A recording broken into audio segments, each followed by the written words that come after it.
Assalamualaikum warahmatullahi wabarakatuh. Selamat pagi anak-anak. Bertemu lagi dengan kelas bahasa bersama Pak Asep Muhyiddin ya. Semoga kita senantiasa diberikan kesehatan dan tetap semangat dalam pembelajaran daring. Materi yang akan kita bahas hari ini yaitu menyimpulkan isi puisi rakyat. Kompetensi dasar 4.9. Menyimpulkan isi puisi rakyat, pantun, syair, dan bentuk puisi rakyat setempat yang disajikan dalam bentuk tulis. Nah, indikator pembelajaran hari ini, yang pertama, menyimpulkan isi pantun. Yang kedua, menyimpulkan isi gurindam. Yang ketiga, menyimpulkan isi syair. Yang pertama yaitu menyimpulkan isi pantun. Ada beberapa hal yang harus diperhatikan dalam menyimpulkan isi pantun. Yang A yaitu mencari makna kata sulit pada pantun. Yang B, uraikan isi pantun dengan bahasa sendiri. Yang C, tulis kembali nasihat dan ajakan yang terdapat pada pantun. Yang D, bandingkanlah isi nilai-nilai atau tindakan baik yang terdapat pada pantun karya nenek moyang dan masa kini. Nah, mari kita coba untuk menyimpulkan isi pantun ya. Di sini ada dua contoh pantun. Akan Bapak bacakan saja. Pantun 1.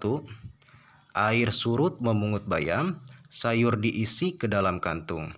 Jangan diikuti tabiat ayam, bertelur sebiji riuh sekampung. Pantun 2. Baik bergalas baik tidak, buli-buli bertali benang. Baik berbalas baik tidak, asal budi sama dikenang. Kemudian yang pertama, kita harus mencari dulu makna kata sulit pada pantun 1 dan pantun 2. Nah, menurut Bapak, kata sulit dari pantun 1 yaitu tabiat ya. Dan makna kata sulit pada pantun 2 yaitu bergalas dan buli-buli ya.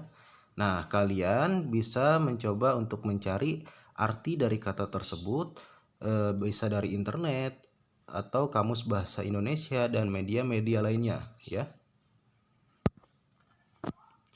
Nah, kita lihat di sini.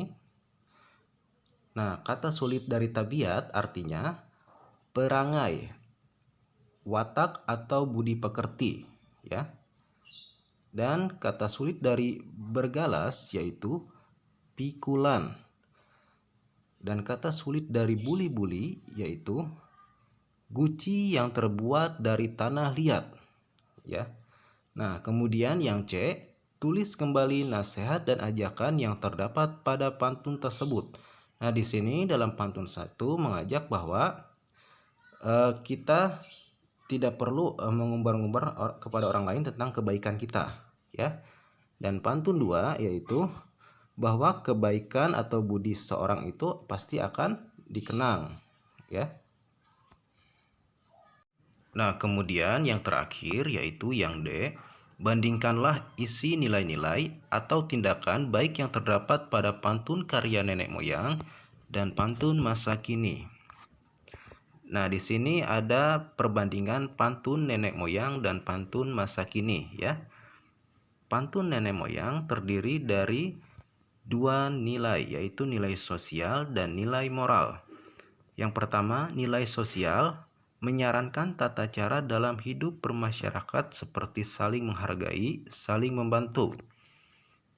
Kemudian yang kedua, nilai moral menyarankan sikap dan tingkah laku seseorang agar sesuai dengan norma-norma kemasyarakatan seperti sopan santun dan tata krama.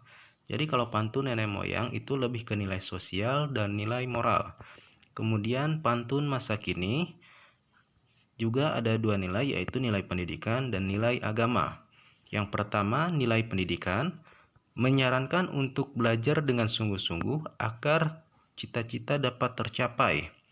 Yang kedua nilai agama menyarankan agar selalu berdoa dalam setiap usaha yang dilakukan.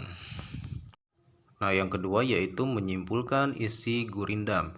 Sama halnya dengan pantun, gurindam juga harus terlebih dahulu mencari makna kata sulit. Dan kemudian yang B, uraikan isi gurindam dengan bahasamu sendiri. Di sini ada dua contoh gurindam, ya. Akan Bapak bacakan saja. Gurindam yang pertama. Jika hendak mengenal orang yang berilmu, bertanya dan belajar tiadalah jemu. Nah, di sini kata sulitnya yaitu jemu, ya. Jemu itu diartikan bosan, sudah tidak suka lagi, ya. Jemu itu diartikan bosan. Kemudian isi dari gurindamnya, bila ingin pintar, jangan malu bertanya, belajar dengan orang yang lebih pintar. Tuh, ya. Isi dari arti gurindam tersebut. Nah, kemudian gurindam yang kedua, jika hendak mengenal orang yang berakal, di dalam dunia mengambil bekal. Kata sulit di sini yaitu bekal, ya.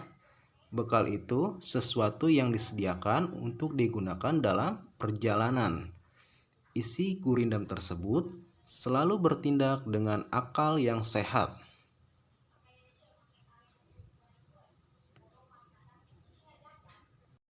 Nah, yang ketiga, yang terakhir yaitu menyimpulkan isi syair. Sama halnya dengan pantun dan gurindam, syair juga terlebih dahulu harus mencari makna kata sulit. Dan kedua yaitu B, uraikan isi syair dengan bahasa sendiri. Nah, di sini ada dua contoh syair, ya. Akan Bapak bacakan saja. Syair bait pertama. Inilah gerangan suatu madah, mengarangkan syair terlalu indah. Membetuli jalan tempat berpindah, di sanalah iktikat diperbetuli sudah. Contoh syair bait kedua. Wahai muda, kenali dirimu, ialah perahu tamsil hidupmu. Tiadalah berapa lama hidupmu, ke akhirat jua kekal hidupmu. Nah, dari syair bait pertama tersebut, kata sulitnya yaitu madah dan juga iktikat, ya. Nah, dari syair bait kedua, kata sulitnya yaitu tamsil.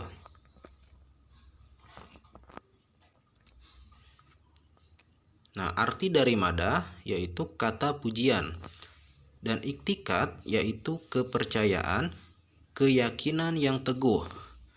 Dan isi syairnya yaitu sebuah petuah bagaimana cara menghadapi kehidupan yang sementara ini.